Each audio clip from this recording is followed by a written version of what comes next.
and gentlemen, under the aegis of Sampark Bharti, today we shall be talking to Dr. K.N.Pandita, a well-known personality of Jammu and Kashmir and a man of letters.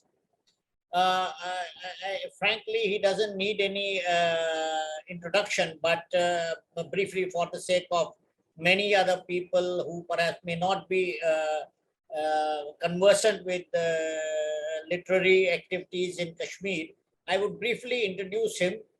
And Dr. K.N.Pandita was born in Baramulla, and it is from there in 1946 that he did his graduation from St. Joseph's College. And subsequently, he did his MA from Punjab University, and later he did his PhD from Tehran University in Iranian-Central Asian Studies in 1962.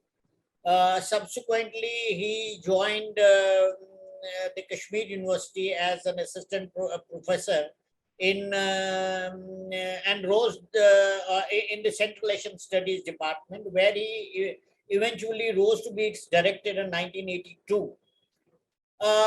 Dr. K.N.Pandita is a well-known figure in literary circles, and he has worked extensively in Central Asian Studies, Farsi, Iranian University, and more importantly, he has worked and traveled all over Central Asia. Particularly, he was awarded a President's Certificate of Merit for his work on Tajikistan. Subsequently,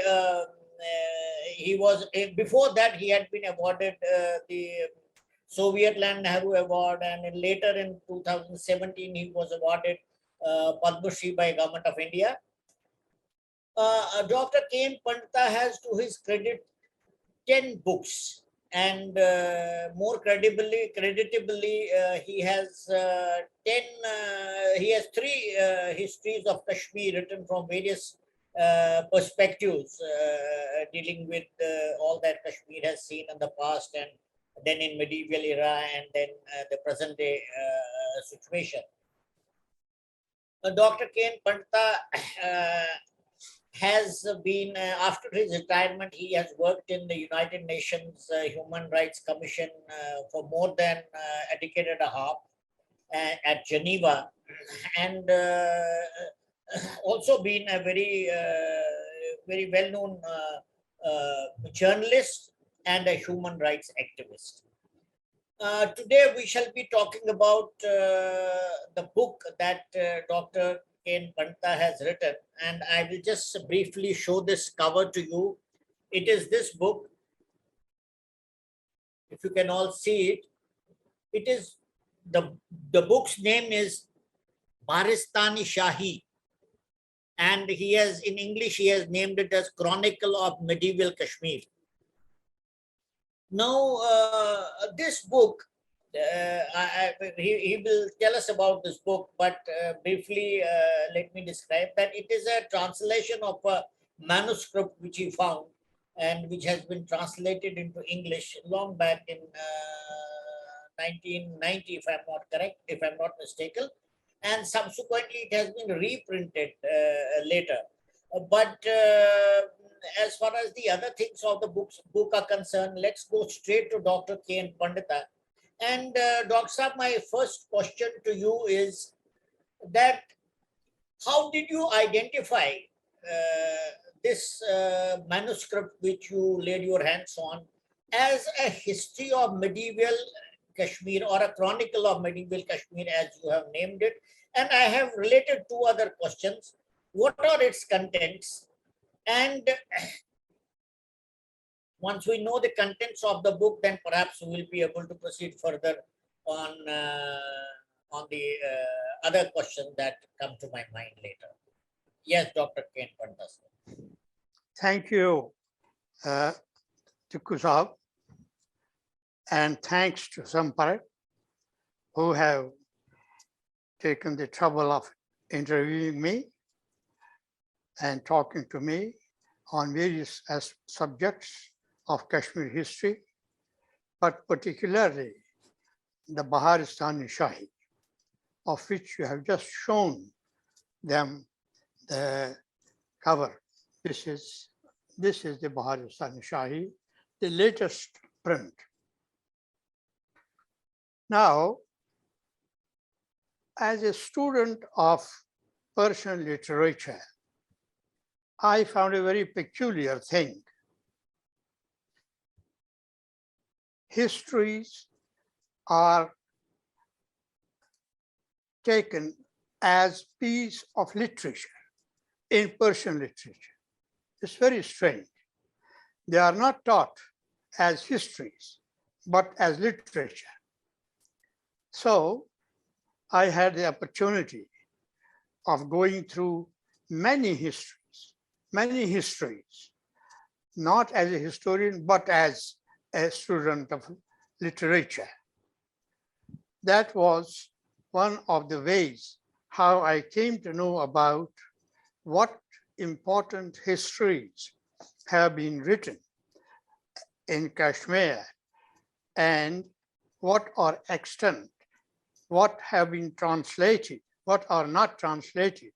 So it gave me an idea to take entire gamut of historiography in Kashmir into view. So I found in many histories a mention of Baharistan-i-Shahi. But Baharistan-i-Shahi was not available because it had never been translated. It had never been printed and published.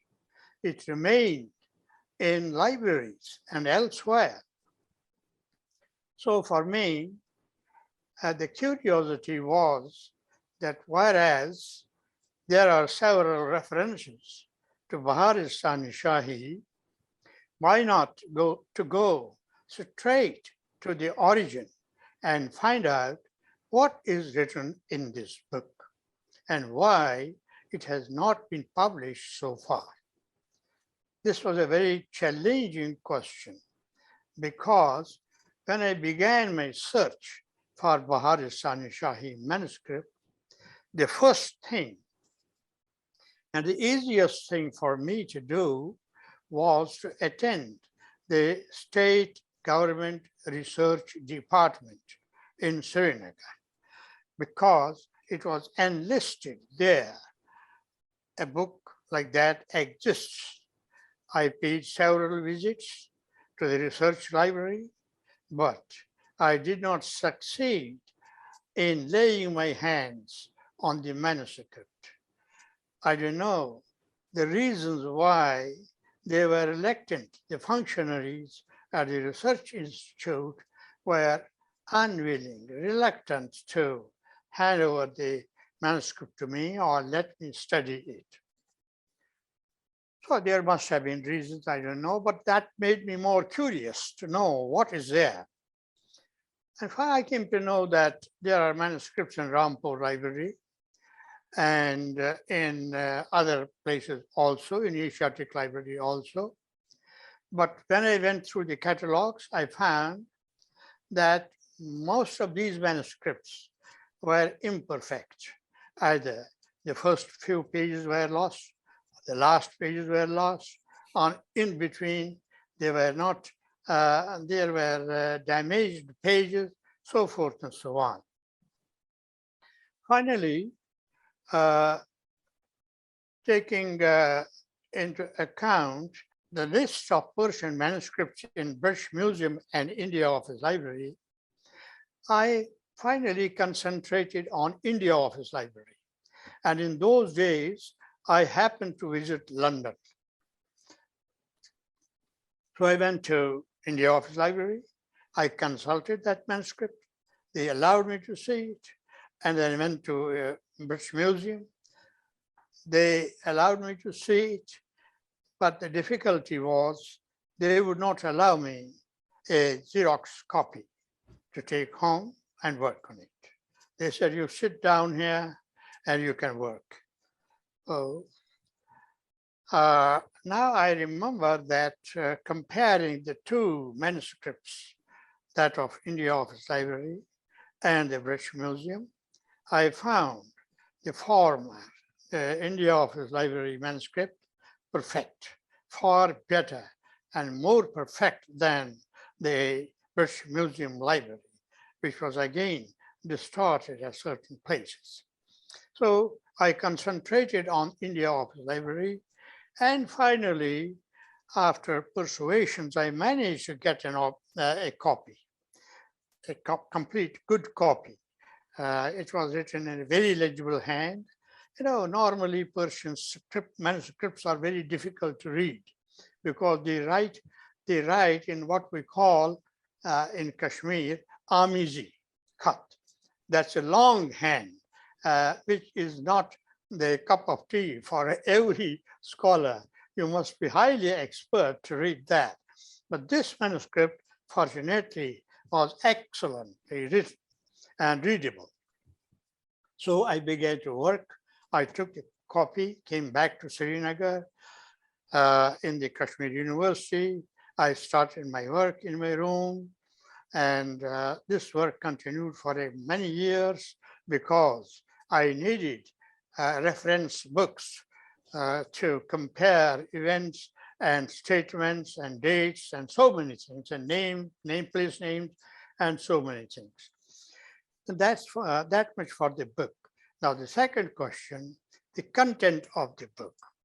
Well, this book was written in 1614. Up to that time, we have information that there was, earlier to this book, there was a history of Kashmir written in Farsi. My research found that that history was actually the translation of Raj Tarangani of Kalhana into Farsi verse by one courtier of Sultan Zainul Abidin, Badshah. The name of this courtier was Mullah Nadri.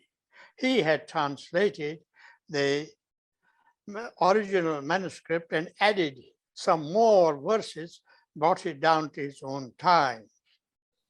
But unfortunately, that book is lost to us. It's no more available. Or, of course, we have references in certain books that there did exist a book like that. Now, Mullah Nadri, I understand the term mullah does not mean the clergy. In traditional Farsi and in Central Asia, mullah does not mean a clergy, a Maulvi, no. Mullah means a professor, a learned man, a Pandit. When I was in Tajikistan, they would always introduce me as Mullah Kashi Nath Pandita. So in Tajik language, in Central Asian phraseology, Mullah still means a learned man. I presume that Mullah Nadri was a convert, a Hindu scholar, a Pandit scholar of distinction who knew both languages, who had learned Farsi also and Sanskrit. So he was able to translate it. We have many mullahs coming later on. Now, this was written in 1614, and from my research shows me that this is the first detailed history, or not detailed, but systematic history, written in chronological order. Prior to it, we did have the history of Mir Sayyid, but that's only a short history of few pages and not a full history as such. And then Narayan Kul Ajiz also wrote a tract. So these are tracts and not histories. I me to say that the first Persian history written in Farsi was Baharistani-Shahi. So I treated it like that. Now, the sources of Baharistani-Shahi, because he has brought it down to the times of Yusuf Shah Chak. That's about 1586. It's a long period. From the contents of Baharistan, I came to know that the writer, he has kept his name hidden. I will tell you why later on.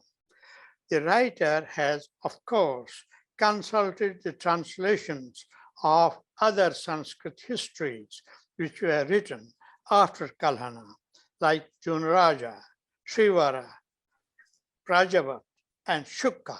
4 histories were written by Sanskrit scholars of Kashmir in following the tradition of Kalhana's Rajatarangani. Junraja's Rajatarangani. Junraj was in the court of Sultan Barsha, Sultan Zainul Abidin, and he wrote Zain Rajatarangani, means the Rajatarangani which he added to the existing Rajatarangani and bringing it down to the times of Sultan Zainul Abidin. Likewise, Shukka and Prajavat and Srivara, they added to it till they brought the last up to 1500 and something like 1583. Now, Baharistan was written in 1614, and by that time, translations of these Sanskrit works were also available to him, because he has very often written Tarikh Bazaban Kashmiri. He says the histories written in Kashmiri language. Kashmiri, by Kashmiri language, he means Sanskrit language, because Kashmiri language had not developed as a language of writing or reading at that time. So by Kashmiri, he means Sanskrit. So from the point of view that this is the first history, it has its importance. It dismisses the Hindu period of 4,000 years in just a couple of pages. He does not devote much attention to, but only repeats the mythological story about the creation of Kashmir, the Satyasar story, Kashyapa praying and desiccation of land, making it dry, and then people coming from different parts of India, northern India, and settling down there. So only the legendary part of the history has been traced and put down. But then he starts the history with the Muslim period, that is the advent of Sultan Shahmiri in 1339. And from that date, he proceeds on to give us details, inner details of the court and their campaigns, their policies, their treatment of Hindus, and their treatment of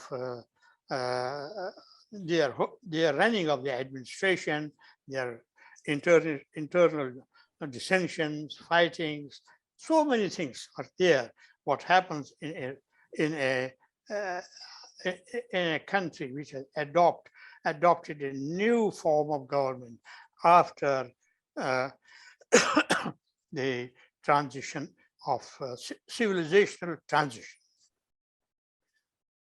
Baharistan is important in the sense that it gives us some structure of administration, the rise of the role of damaras, the role of warlords, how they destroy peace and fought between themselves, and then also the advent of Sayyids, of Bayhaq.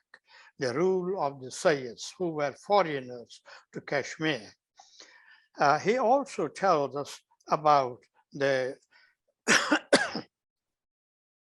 scurvy treatment, bad treatment meted out to the Hindus of Kashmir after the advent of Islamic regimes, particularly by Sultan Sikandar and Kaji Chak and Musa Rena, and finally by Shamsuddin Araki in 1574.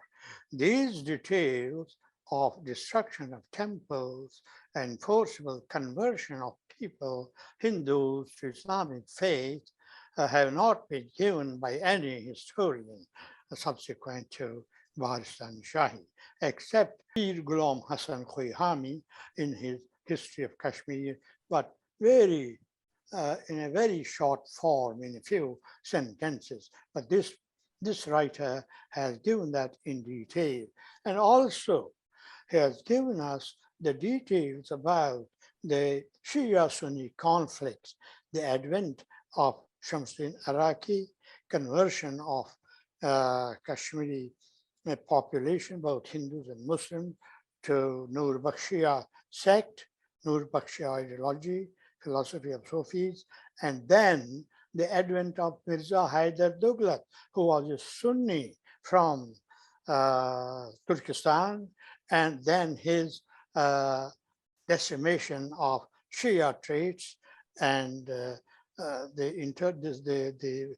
great fighting and massacres and destruction which took place as Shia and Sunni contestants for power.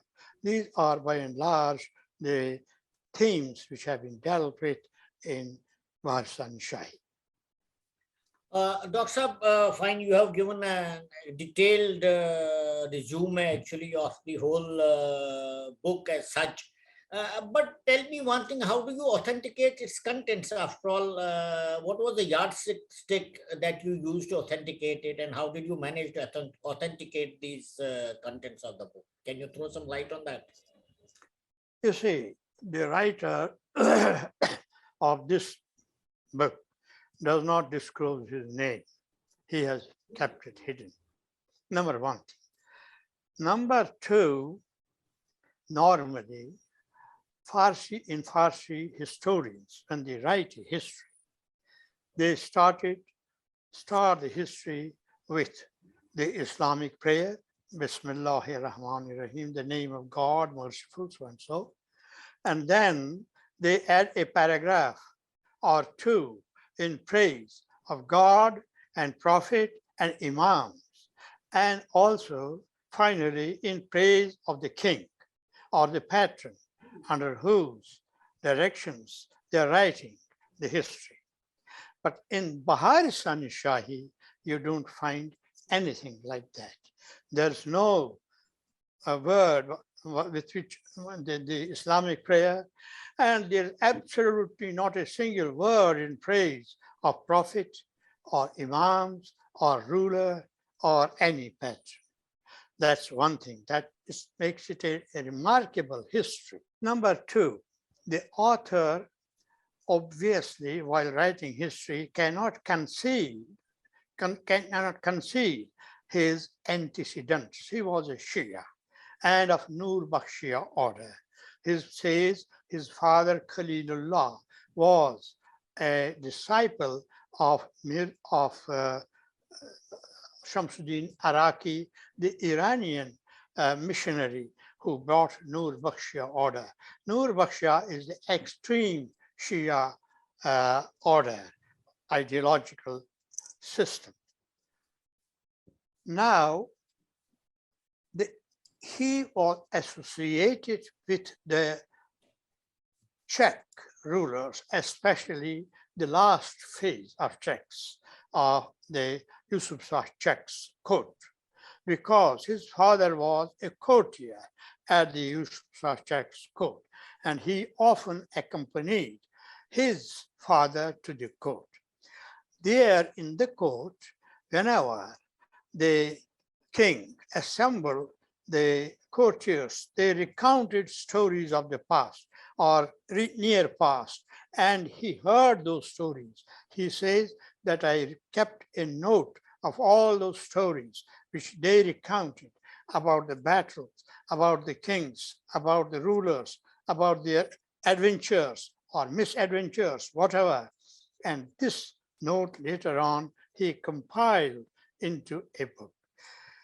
This one thing, this is one authentication. Secondly, when we compare his chronology and the events which he has given with the writers subsequent to the Baharistani-Shahi, they corroborate, they are completely correct. For instance, the dates, the chronology, the events, the advent of Sayyids, Bayhaqi, the fightings, the running away of the kings, or the events of Sultan Zainul Barsha. Now, all these events put together are corroborated by later historians, not one, but by all of them, by Ghulam Hasan Kuyhami, he has corroborated it, and then others following him, they have corroborated it, and I didn't find any contradiction in what he said with other historians. So that in itself is sufficient proof for us that his writings are authentic. Thank you very much, Dr. for this very detailed reply to my question, because authenticity of what you have translated from the Iranian manuscript is a very important aspect of this book, particularly for those who are interested in history and particularly of history of Kashmir.